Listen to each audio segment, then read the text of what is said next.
நம்ம எங்கே வந்திருக்கோம் அப்படின்னா வந்து பச்சைமலை முருகர் கோயிலுக்கு போயிட்டு அப்படியே வர வழியில் ஒரு டிஃபன் சாப்பிடலாம் அப்படின்னு சொல்லி இருந்தோம். அந்த இடம் தான் வந்து பிஸ்மி டிஃபன் சென்டர். இந்த டிஃபன் வந்து எப்படி இருக்குதுப்பா? ஐயா உண்மையாலும் சூப்பராக இருக்கு.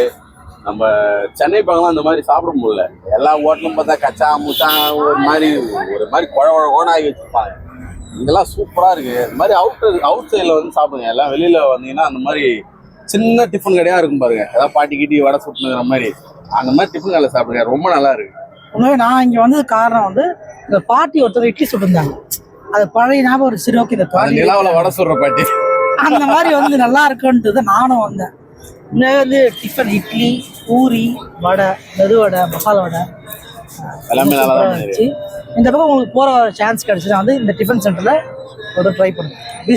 ரேட்டும் கம்மியாக தான் இருக்கு. கொடுத்துட்டீங்களா? இந்த மாதிரி சாப்பிட்றது எதுவுமே கிடையாது.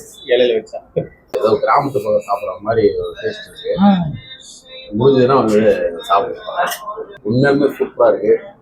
நம்ம சென்னை பக்கம்லாம் வந்து அதிகமாக எந்த கடைக்குமே வந்து ஒரு சாப்பிட்ட மாதிரியே ஒரு ஃபீல் இல்லை.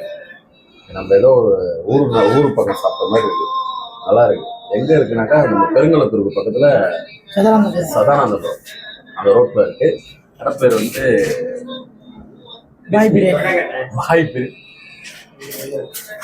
Bismi tiffin centre. அது சாப்பிட்டு பாருங்க, நல்லா இருக்கும். ரொம்ப நாள் கழிச்சு வந்து நல்ல ஒரு டிஃபன் கடையில் டிஃபன் சாப்பிட்டோம். இந்த பூரி இட்லி வடைலாம் வந்து பெரிய பெரிய கடைகளை சாப்பிட்டு இதில் வந்து இந்த டேஸ்ட்டே அது வேற மாதிரி இருக்குது. இதுதான் வந்து இப்போ சாப்பிட்ட இந்த டிஃபன் வந்து ரொம்ப அருமையாக இருக்குது. இதே டிஃபனை சாப்பிட்டு ஆயில் கும்பரம் வந்து ரொம்ப ருச்சி சாப்பிட்ருக்காங்க. நீங்கள் இந்த பக்கம் போகிறீங்கன்னா ஒரு இங்கே ட்ரை பண்ணுங்கள். பாய் கடையில் டிஃபன்றது அருமையாக இருக்குது.